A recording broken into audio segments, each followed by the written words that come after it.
प्याज की नर्सरी के बारे में आप लोग को बताने के लिए आया हूं। और प्याज की नर्सरी कैसे डालते हैं, तो प्याज की नर्सरी के लिए वैसे तो सबसे जो महत्वपूर्ण चीज़ है वो है जलवायु। इसको एक टेम्परेचर कम से कम जो नॉर्मल टेम्परेचर होता है 25 से 30 डिग्री टेम्परेचर जो है करीब करीब दिन का थोड़ी देर के लिए कम से कम जरूर होना चाहिए। और रात का टेम्परेचर 15 से 20 डिग्री टेम्परेचर हो तो इसकी जर्मिनेशन अच्छी होती है। अंकुरन की समस्या सबसे ज़्यादा आती है। टेम्परेचर को ध्यान में रखते हुए ये जो मौसम आता है नॉर्मली वो अक्टूबर के महीने में ये टेम्परेचर होता है। और इस समय प्याज को की जो नर्सरी है वो लगाने का सबसे बेस्ट टाइम होता है। नॉर्मली प्याज की नर्सरी को तैयार होने में करीब करीब 2 महीना तो लग ही जाता है। और अगर हेल्दी नर्सरी चाहिए, थोड़ा सा अच्छे साइज का चाहिए, तो कम से कम 2.5 महीना में नर्सरी तैयार होता है। तो यानी जो हम कोशिश करते हैं नर्सरी लगाना, तो वो करीब करीब हम जो है वो अक्टूबर के महीने में अगर हम लगाएं तो नवंबर दिसंबर छोड़ करके जनवरी के महीने में करीब करीब हम इसको ट्रांसप्लांटिंग दिसंबर के 15 के बाद इसकी ट्रांसप्लांटिंग करते हैं। तो आज हम जो बात कर रहे हैं वो है नर्सरी के बारे में। रोक दो।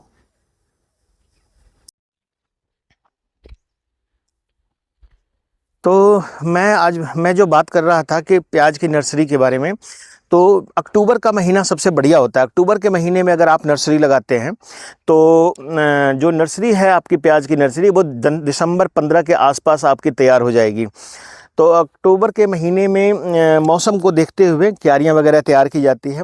जो ऑप्टिमम साइज होता है क्यारी का करीब करीब 1 मीटर से 1.25 मीटर चौड़ा इसका जो ये होना चाहिए, और ताकि हम दोनों साइड से बैठ करके इस पर काम कर सकें। तो ये बहुत ज़रूरी होता है, क्योंकि नर्सरी के बेड पे एक बार जब हम प्याज की नर्सरी हम लगा देते हैं तो उसके बाद जब हम नर्सरी लगा तो उसके बाद इसके बेड के ऊपर चलना नहीं पड़ता। एक बार क्यारी हम तैयार कर लिए तो उस पर चलना नहीं होता है। तो करीब करीब 1 मीटर 2 मीटर 4 मीटर का 3 बाई या 4 मीटर या 3 मीटर की और प्लस 1 मीटर चौड़ा ये क्यारी का जो साइज़ है वही साइज़ नॉर्मली रखना चाहिए, और ये सबसे बढ़िया साइज़ होता है। दूसरी बात, जहाँ पर बारिश ज़्यादा होती है वहाँ पर पानी के लिए नाली की व्यवस्था की जाती है। जो क्यारी है उसकी हाइट जो आप रखते हैं वो करीब करीब 15 सेंटीमीटर ऊंचा ज़रूर इसकी हाइट रखनी चाहिए। हाइट रखने से जो सबसे ज़्यादा फ़ायदा होता है कि अगर असमय या बिना टाइम का जो अनटाइमली जो बारिश हो जाती है अगर उस कंडीशन में, तो इसके बाद ये बारिश जो है का पानी इसके बेड के ऊपर ना आए। तो इसके लिए हम क्यारी को 15 सेंटीमीटर उठा हुआ बनाते हैं। क्यारी की लंबाई मैंने आपको बताया 3 मीटर, और क्यारी की चौड़ाई जो है, जो ऊपर की चौड़ाई है वो करीब करीब 1 मीटर रखते हैं। अगर 3 से 4 मीटर का अगर ये क्यारी है और इसके अंदर हम जो है 1 मीटर चौड़ा है, तो इसमें करीब करीब हमारे को जो बीज की मात्रा डालनी चाहिए वो करीब 150 से 200 ग्राम से बहुत ज़्यादा बीज होता है।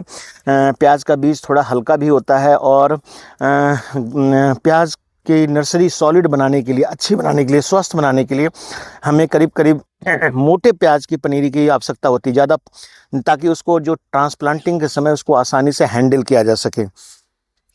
तो ये तो हो गया क्यारी की बात। क्यारी की साइज आपने क्या रखनी है, लंबाई, चौड़ाई और ऊंचाई। उसके अलावा अगर हम बात करें तो टेम्परेचर मैंने बताया। सॉइल की जो है नॉर्मली जितने भी तरह के मिट्टी होते हैं वैसे सभी तरह के मिट्टी में इसको लगाया जा सकता है, लेकिन जो भुरभुरी मिट्टी है, थोड़ी चिकनी के साथ अगर उसमें रेत की मात्रा थोड़ी है, चिकनी रेतीली दोमट टाइप की अगर मिट्टी है तो वो सबसे बढ़िया है। अदरवाइज इसमें थोड़ा सा हर क्यारी में आपको रेत की मात्रा थोड़ी मिलानी चाहिए। साथ में इतने बड़े साइज के क्यारी में आपको 10 से 15 किलोग्राम यानी कि एक टोकरी करीब करीब आपको गोबर की अच्छी तरह से गली सड़ी खाद, महीन की हुई खाद डाल सकते हैं, या इसमें 10 किलोग्राम करीब बर्मी कंपोस्ट केंचुआ खाद भी डाल सकते हैं। अच्छी तरह से छना हुआ खाद डालिए इसमें। उसके बाद जो नर्सरी का टाइमिंग मैंने आपको बताया कि अक्टूबर के महीने में, यानी कि उसके पहले आप इस नर्सरी की क्यारी को आप तैयार कर लीजिए। उस समय बारिश थोड़ी कम होने लगती है, और उसके बाद आपने इसको नर्सरी के बेड को बना करके, और उस क्यारी बनाने के बाद आपने बीज का इंतज़ाम इसमें करना क्या क्या है कि आपके पास बीज होना चाहिए। बीज के साथ साथ आपको बेबिस्टीन और M45 या कैप्टॉन या थीरम वगैरह जो भी फंजीसाइड होते हैं उनको वो आपके पास होना चाहिए। तीसरी बात आपकी जो इसमें है कि ड्रेंचिंग के लिए रेडोमिल वगैरह होनी चाहिए। उसके अलावा इंसेक्टिसाइड में आप अगर चाहें तो साइपरमेथ्रिन वगैरह यूज कर सकते हैं इसमें, या क्लोरोपाइरीफॉस का भी इस्तेमाल कर सकते हैं। तो ये 4 5 6 चीज़ें आपके पास स्वस्थ नर्सरी उगाने के लिए बहुत आवश्यक है, क्योंकि नर्सरी को हम क्यारी को ट्रीटमेंट करते हैं, जब भी हम लगाते हैं तो बीच बीच में जब तक पौधा तैयार नहीं हो जाता है तो हमें कई सारी समस्याएं इसमें आती है, तो वो हम चर्चा बाद में करेंगे। अब हमने क्यारी बना लिया है 3 मीटर बाई 1 मीटर या 4 मीटर बाई 1 मीटर, लंबाई आप चाहे जितना भी रखो, चौड़ाई आप 1 मीटर रखना है। उसके बाद आपने इसको नर्सरी को लाइन में लगाना है। तो लाइन में लगाने का मतलब है कि 2 तरीके से नर्सरी प्याज की लगाई जाती है। एक नर्सरी जो होती है वो होती है कि आपने जो लाइनों में जो हम लगाते हैं, और दूसरा छट्टा विधि से लगाते हैं। तो जब हम क्यारी बना लेंगे तो क्यारी को पहले समतल कर लेना, भुरभुरा कर लेना है, बिल्कुल महीन कर लेना है, और उस क्यारी के ऊपर इस तरह से आपने जो है सपोर्ट दे देना है। वो सपोर्ट आप इसलिए देते हैं कि इसके ऊपर जो ढकने में पौधे को आसानी होती है। अगर बारिश हो जाए रात को, अगर दिन में, तो आप प्लास्टिक वगैरह का इंतज़ाम आपको जैसे यहाँ रखा हुआ है तो इस तरह से करना ही पड़ता है। और जैसे आप छट्टा विधि से नर्सरी जो लगाते हैं उसमें थोड़ा वीड कंट्रोल की समस्या जो आती है उसको मैनेज करना थोड़ा मुश्किल होता है, लेकिन अगर आप लाइनों में सोइंग करेंगे तो वो आसानी होगी। तो लाइन से लाइन की दूरी करीब 3 से 4 सेंटीमीटर आपने रखना है, और पौधे से उसमें जो क्या लाइन की गहराई है जो हम लाइन डालेंगे वो करीब करीब 1 से 1.5-2 सेंटीमीटर गहरा डालेंगे। और उसी लाइन में इसमें सबसे बढ़िया जो होता है मोटा जो सरिया होता है जो हम घर बनाने में यूज़ करते हैं, उससे अगर आप डालते हैं लाइन तो वो ज़्यादा बढ़िया रहती है। और उसके ऊपर आपने बीज को डालना है। बीज को सबसे पहले उपचारित करना है आपने, और बीज को उपचारित हम जो करते हैं वो करीब करीब बेबिस्टीन वगैरह से या डायथेनियम 45 से हम उपचारित करते हैं। उपचारित करने के लिए हमको उसी तरह से दवाई को, बीज को किसी डब्बे में रख करके उसके में अंदर बेबिस्टीन या और को डाल देते हैं और अच्छी तरह से हिलाते हैं ताकि जो फंजीसाइड है उस बीज के साथ चिपक जाए। उसके बाद इसको हम लगाते हैं। इसमें क्यारी बनाते समय आप इतने बड़े में 200 से 250 ग्राम 12-32-16 की मात्रा भी मिला सकते हैं। तो गोबर की मात्रा, वर्मी कंपोस्ट और 12-32-16 इसमें डालिए। हो सके तो थोड़ा सा फोरेट भी डाल सकते हैं आप। वो उससे क्या होता है कि जो शुरुआत में कीड़े लगते हैं अगर किसी तरह से, तो जो कीड़े खाने वाले होते हैं अगर बीज को नुकसान ना पहुंचाए तो उसके लिए हम इसमें डाल देते हैं। लाइन लगाने के बाद, लाइनों को लगाने के बाद आप बीज को बिजाई कीजिए, और बीज को ढकने के लिए हर हालत में आप इसके ऊपर गोबर की खाद और मिट्टी और रेत तीनों का मिश्रण आप एक अलग से बना के रखिए, और उसके ऊपर से बिजाई करने के बाद उसी मिश्रण से आप छना हुआ जो मिश्रण बताया, गोबर 1 भाग गोबर, गोबर की खाद 1 भाग मिट्टी और 1 भाग रेत, तीनों को मिला लीजिए अच्छी तरह से और उसके ऊपर डालते हैं। इससे फ़ायदा क्या होता है कि बीज जो है, अगर हम सिंचाई करेंगे इसको, तो सिंचाई करने के बाद मिट्टी को जो पपड़ी जो बन जाती है, यह हार्ड नहीं होगा और बीज आसानी से मिट्टी से बाहर आ जाएगा। तो ये हमें करना पड़ता है। बीज को जो छटका विधि से लगाते हैं, छटकावा जैसे जिसको हम ब्रॉडकास्टिंग कहते हैं, कि छिट्टा छिट्टा लगाते हैं, उस कंडीशन में अगर हम लगाते हैं तो उसमें बीज को हम प्लास्टिक की बोतल में रखते हैं। प्लास्टिक की बोतल में हम थोड़ा जो कील होती है, मोटी कील, उसमें गर्म करके छेद कर देते हैं और उसके द्वारा उसमें बीज को डाल करके एक साइड को, और उसके बाद हिला करके थोड़ा थोड़ा सेक करते हैं ताकि बीज जो इनफॉर्मली हमारा बेड के ऊपर आ जाए। और उसके बाद इसी मिश्रण से बीज के को हाथ से ना मिला करके उसी मिश्रण से जो गोबर की खाद, मिट्टी और रेत है, उससे उसको हम ढक देते हैं ताकि वो बीज प्रॉपर्ली एक उचित ऊंचाई गहराई में वो चला जाए। उसके बाद इसको हमें क्या करना पड़ता है, टेम्परेचर को मेंटेन, रात और दिन का टेम्परेचर को, रात का अगर वेरिएशन आता है रात में कई बार टेम्परेचर कम हो जाता है और दिन का टेम्परेचर ठीक रहता है, तो उस कंडीशन में हम इसको ढक करके 4 से 5 दिन तक इसको परमानेंटली ढक देते हैं। उस 5 कम से कम 5 से 7 दिन तक। अगर आप चाहते हैं कि अंकुरन बहुत ही बढ़िया हो तो इसको प्लास्टिक से लगाने के बाद सिंचाई नहीं करना है, ये ध्यान रखिए। शुरुआत में इसको ढक दीजिए। नमी आपके क्यारी में पहले से ही होनी चाहिए। अगर तो क्यारी बनाते समय अगर नमी नहीं है तो पहले पानी दे करके इसको नमी को बना लीजिए और क्यारी को तैयार करके बिजाई करके बीज को मिश्रण से ढक करके और उसके बाद आप इसको अच्छी तरह से प्लास्टिक से ढक दीजिए। प्लास्टिक से ढकने से क्या होगा कि इसका टेम्परेचर यूनिफॉर्म बना रहेगा। दूसरा, कीड़ों का प्रकोप नहीं होगा। कोई और जो पंछी वगैरह अगर के बर्ड्स वगैरह आती है तो अगर बीजों को नुकसान करता है तो वो भी नहीं होगा। और दूसरा, जिसको टेम्परेचर यूनिफॉर्म मिलेगा तो एक समान जैसा कि आप देख रहे हैं जर्मिनेशन आएगा। जर्मिनेशन अंकुरन आने के बाद ये पता लग जाता है कि वहाँ से मिट्टी की दरारें जैसे है, यहाँ पे आप देख रहे हो कि दरारें पड़नी शुरू हो जाती है और ये दरार जो है इससे पता लग जाता है कि बीज नीचे से जर्मिनेट हो गया। लेकिन इस कंडीशन में आपको ये मिट्टी हार्ड नहीं होनी चाहिए, तो इसके लिए हम इसमें बीच बीच में हम पानी डालते रहते हैं। और पानी डालने के से क्या होगा कि नमी जो है बनी रहेगी, यूनिफॉर्म नमी रहनी, कभी भी बहुत ज़्यादा सूखा नहीं रखना चाहिए। तो इस कंडीशन को आपने ध्यान रखना है कि ज़्यादा सूखा ना हो। और जैसे 1 सप्ताह के बाद इसके लिफाफे को या प्लास्टिक का जो सीट है जैसे रखा हुआ है, इसको हम दिन में हटा देते हैं और रात में लगा देते हैं। दिन में हटाने से क्या होता है कि इसको गर्मी मिलती है। जो गर्मी इसके अंदर जाती है उसके बाद वो शाम को हल्की सिंचाई करने के बाद इसको फिर से ढक देते हैं। ये प्रक्रिया आपको 8 से 10 दिन तक तब तक करना है जब तक कि ये पूरा बीज जो है वो अच्छी तरह से एक साथ निकल ना जाए। तो ये थोड़ा ध्यान रखना है। और जर्मिनेशन होने के बाद जैसे ही इसमें 2 तरह का लीफ स्टेज होता है, आप देखते हैं। एक तो है कि शुरुआत में इसके जो जर्मिनेशन करता है वाइट कलर का, और उसके बाद वो पत्ते मुड़े होते हैं, हुक स्टेज ऐसे रहता है, जो है पत्ते मुड़े होते हैं। उसके बाद एक फ्लैग स्टेज होता है जिसमें पत्ते थोड़े ऐसे मुड़ जाते हैं और उसके बाद स्ट्रेट हो जाता है। तो 3 स्टेज के बीच में जो नर्सरी है वो तीनों के स्टेज के बीच में आपने इसको नमी को बनाए रखना है जब तक कि पौधा पूरी तरह से खड़ा ना हो जाए। उसके बाद यूनिफॉर्मली जैसे ही सारे पौधे अंकुरित हो जाएं, उसके बाद आपने इसमें एक हल्की गुड़ाई इसके बीच में किसी छोटे उससे इसको हल्की गुड़ाई की जाती है ताकि जड़ों का विकास जो है वो अच्छी तरह से हो सके। तो ये ध्यान रखना है। नर्सरी तैयार करने में हमारा जो टाइमली सब कुछ होना चाहिए। जैसे ही सारा जर्मिनेट, जैसे आप इधर देख रहे हो कि ये सारा अंकुरित हो चुका है। बहुत सारी क्यारियाँ ऐसी है जिसमें सारा पौधा जो है वो अंकुरित हो चुका है और ये जो स्टेज आ जाती है, इसके बाद हल्की गुड़ाई जो है हम इसमें करना शुरू कर देते हैं। हल्की गुड़ाई करेंगे इनके बीच में, तो जो आप लाइन में लगाए हैं तो एक तो घास निकालने में आसानी होगी, दूसरा इसकी गुड़ाई बड़ी आसान हो जाती है। हुक वाला जो हमारा फोर्क टाइप का होता है उससे हम इसको गुड़ाई कर देंगे।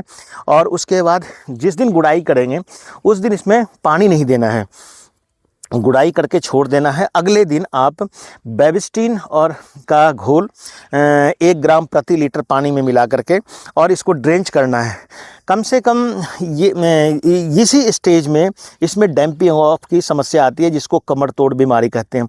उससे प्याज को शुरुआत के 10 दिन करीब बचाना होता है। तो उससे आपने ड्रेंचिंग करना है।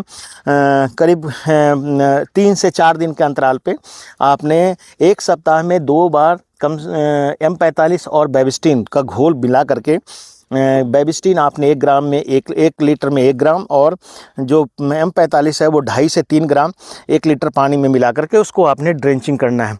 और ये ड्रेंचिंग ड्रेंचिंग करने के बाद आपको सिंचाई की आवश्यकता नहीं होगी, बहुत ज़्यादा सिंचाई करने की आवश्यकता नहीं होगी।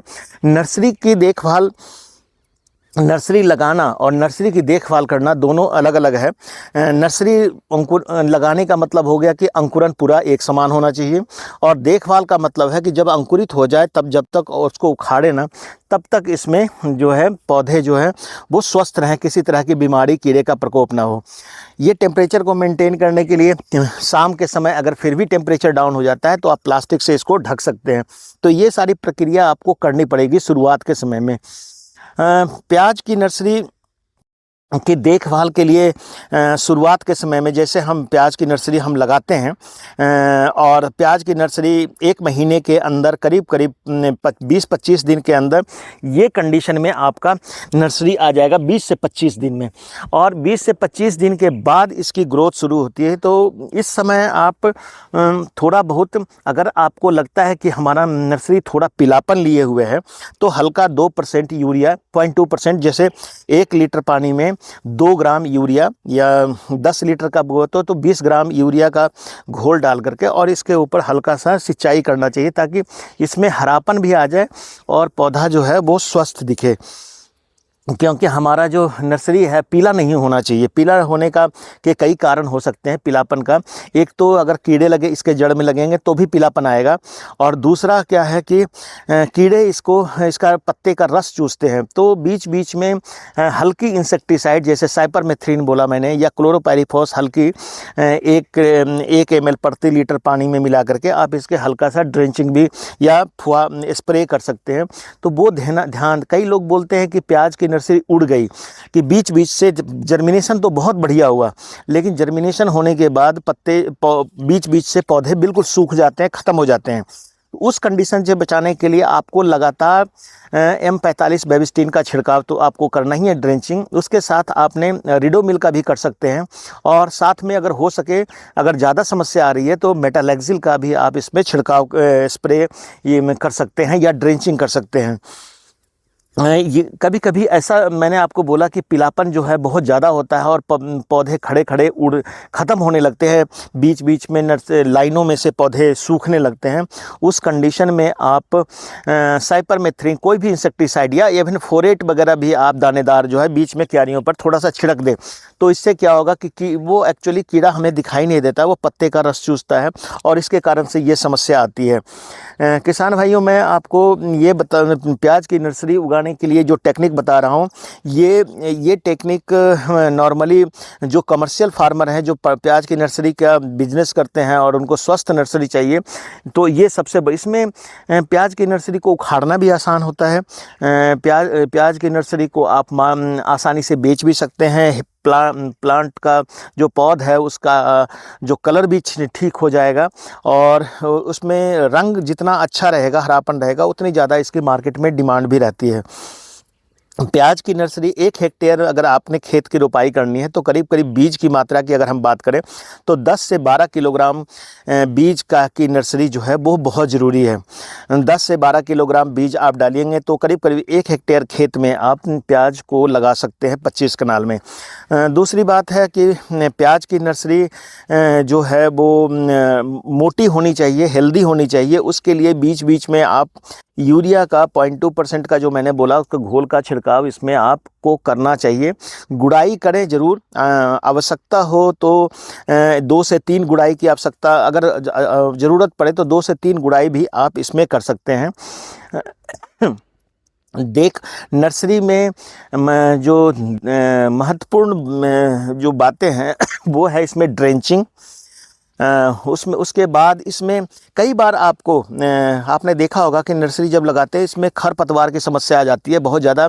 अगर ब्रॉडकास्टिंग टाइप से लगाते हैं तो बहुत ज़्यादा घास निकल आता है प्याज के बीज के साथ साथ, उसको मैनेज करना थोड़ा मुश्किल होता है। तो उसको मेंटेन करने के लिए या उसको कंट्रोल करने के लिए, मैनेज करने के लिए आपको वीड कंट्रोल के लिए ऑक्सीफ्लोराफेन एक दवाई आती है, ऑक्सी गोल्ड वगैरह करके आता है या कुछ भी, तो मेन उसमें जो साल्ट होता है वो ऑक्सीफ्लोराफेन होता है। तो जैसे 10 लीटर का आपका जो फुहारा है या पंप है 15 लीटर का, तो 15 लीटर में 4 ml करीब 3 से इस स्टेज में करीब करीब आप जैसा आप यहाँ देख रहे हो इस स्टेज में 10-15 लीटर के पानी में 3 ml दवाई डाल करके, अगर आप इसको बहुत हुआ तो 3 ml, इससे ज़्यादा नहीं डालना चाहिए, और इसका हल्का सा छिड़काव कर देंगे तो खरपतवार सारे ख़त्म हो जाएंगे और प्याज ही प्याज बचेगा। तो ये बीट कंट्रोल बहुत ज़रूरी है।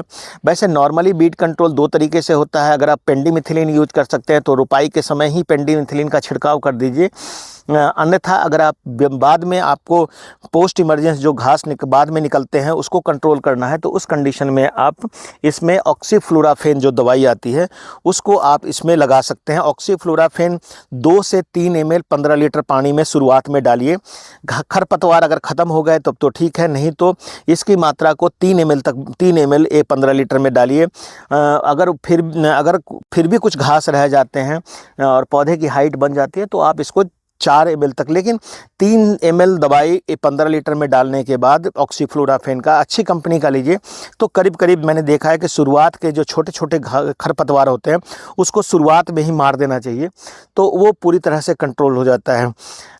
जो छट्टा विधि से लगाते हैं, जो ब्रॉडकास्टिंग करते हैं, जो ऐसे करके बीज लगाते हैं, उस कंडीशन में खरपतवार को हाथ से निकालना बड़ा मुश्किल होता है, तो उस कंडीशन में आप इसमें ऑक्सीफ्लोराफेन आपका बहुत कारगर होगा कि हमारे पौधे को मेंटेन। लेकिन एक चीज़ मैंने देखा है कि जो लाइनों में लगाते हैं उसमें अगर ना ज़रूरत हो तो खरपतवार निकालने, क्योंकि लाइनों में बीज निकल जाता है और लाइनों के बीच में जो खरपतवार आते हैं उसको गुड़ाई के द्वारा, जो हल्की गुड़ाई की जाती है जिससे कि जड़ें इसकी मजबूत हो, वो आसानी से किया जा सकता है। तो आज मैं आप लोग को यही बता रहा था कि प्याज की नर्सरी अगर हम लगाते हैं तो हमें क्या क्या करना चाहिए। प्याज की नर्सरी की देखभाल बहुत ज़रूरी है।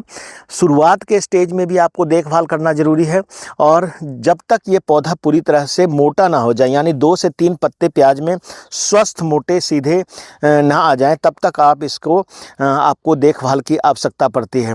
प्याज की नर्सरी कुछ किसानों के प्रश्न आते हैं कि प्याज की नर्सरी हमारी उड़ रही है। उस कंडीशन में मैंने आपको बोला कि इंसेक्टिसाइड का छिड़काव बहुत ज़रूरी है। कई लोग बोलते हैं कि क्लोरोपाइरीफॉस डालने से प्याज की नर्सरी कई बार, तो आप उसकी मात्रा जो है थोड़ा कम डालिए, 1 ml प्रति लीटर पानी में मिला करके डालिए, या साइपरमेथ्रिन या कोई भी ऐसी दवाई जो आपको लगता है कि जो इंसेक्टिसाइड के रूप में काम करे। है ना, आप नीम का तेल का भी स्प्रे आप कर सकते हैं, उससे भी कंट्रोल काफ़ी हद तक रहता है। तो किसान भाइयों, जो प्याज की नर्सरी अगर हम देखभाल ठीक से करें तो हमें 1 क्यारी 3 बाई 1 क्यारी के से 15 से 20 किलोग्राम हमको प्याज की नर्सरी करीब करीब पौध प्राप्त होती है, हेल्दी नर्सरी अगर आओगे। बीज की मात्रा, बीज कभी भी प्याज में पुराना नहीं लगाना चाहिए। जिस साल का बीज है उसी साल, मतलब 1 साल से ज़्यादा पुराना है, क्योंकि इसके जर्मिनेशन पे, जिसको अंकुरण पे आपको इसका प्रभाव पड़ेगा। और ऐसा भी देखा गया है, बहुत सारे लोग ऐसा देखते हैं कि प्याज की नर्सरी अगर ज़्यादा उसमें गोबर की खाद वगैरह डाल दी है और लगाने का टाइम अभी नहीं हुआ है तो प्याज की नर्सरी खड़ी बहुत लंबी हो जाती है। तो उस कंडीशन में प्याज के नर्सरी पौधे को ऊपर से कटाई भी की जाती है ताकि उसका जो ग्रोथ है उसको चेक किया जाए।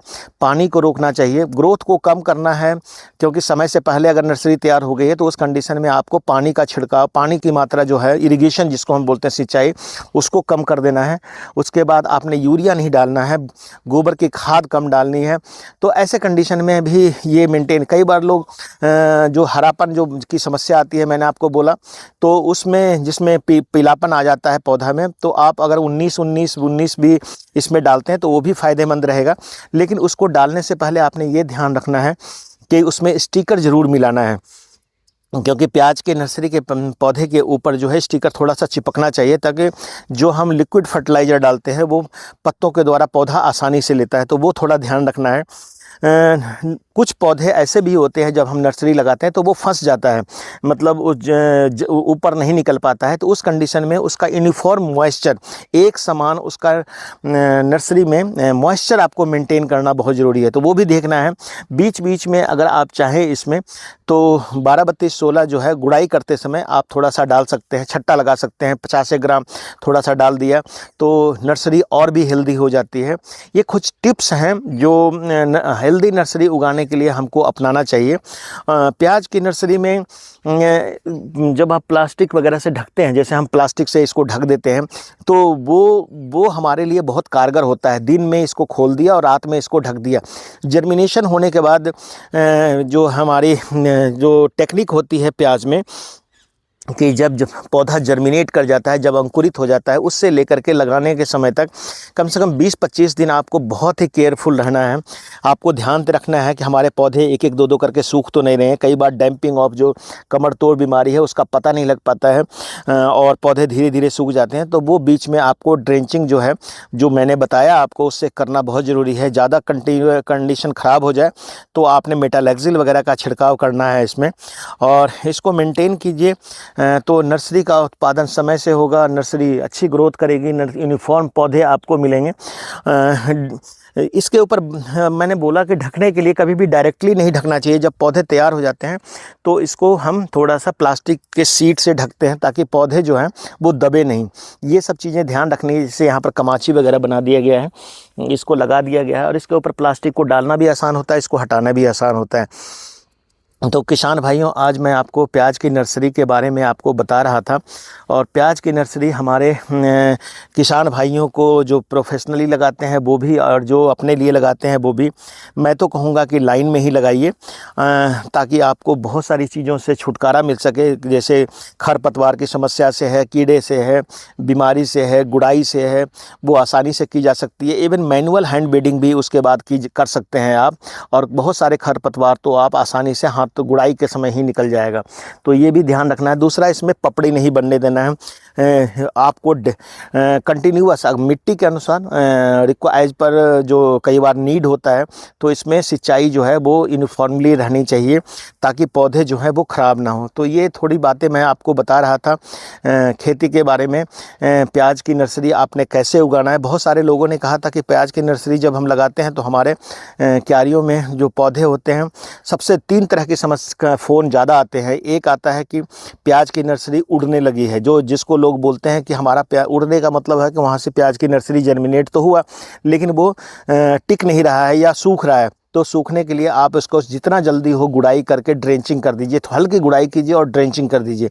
दूसरा, लोग कहते हैं कि पीलापन आ रहा है, उस कंडीशन में आप यूरिया डाल सकते हैं, माइक्रोन्यूट्रिएंट डाल सकते हैं। कई बार कच्चा गोबर लोग डाल देते हैं, उस कंडीशन में कच्चे गोबर की खाद भी डालेंगे तो प्याज की नर्सरी जल्दी उड़ने लगती है, क्योंकि उसके जड़ों में जो है वो आपका वो एक जो कीड़ा होता है जिसको बोलते हैं कि अगर आप गोबर डालेंगे तो दीमक बहुत ज़्यादा लग जाएगा। दीमक के समय टर्माइट जिसको बोलते हैं, टर्माइट अगर ज़्यादा लग जाएगा तो भी प्याज की नर्सरी सूखने लगती है। दूसरा, अगर आप बहुत ज़्यादा मात्रा में क्लोरोपाइरीफॉस भी डालेंगे तो प्याज की नर्सरी सूखने लगती है। तो कम मात्रा में डालना है। और नर्सरी के लिए बेहद सबसे जो अच्छी चीज़ है वो है गुड़ाई। इसकी समय से करें, ड्रेंचिंग समय से करें। 3 से 5 ड्रेंचिंग की आवश्यकता ज़रूर इसमें पड़ती है ताकि आपकी नर्सरी जो हो वो स्वस्थ रह सके।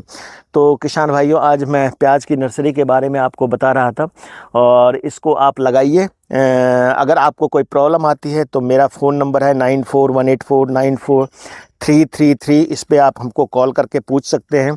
कोई समस्या आती है तो आप वीडियो भेजें या फ़ोटो भेजें ताकि हमको समझ में आए कि आप क्या समस्या आ रही है। खरपतवार नियंत्रण के लिए आपको मैंने बताया कि हाथ द्वारा भी हम खरपतवार निकाल सकते हैं, गुड़ाई करके निकाल सकते हैं, या फिर जो केमिकल बीड कंट्रोल है उसके द्वारा भी निकाल सकते हैं। उसमें ऑक्सीफ्लोराफेन और पेंडिमिथिलिन की बात मैंने की। तो किसान भाइयों, आज प्याज की नर्सरी लगाने के लिए आपको मैं टेक्निक बता रहा था। इसके लिए आपको अगर किसी और जानकारी चाहिए इसके बारे में तो हम आपको बताएंगे। धन्यवाद।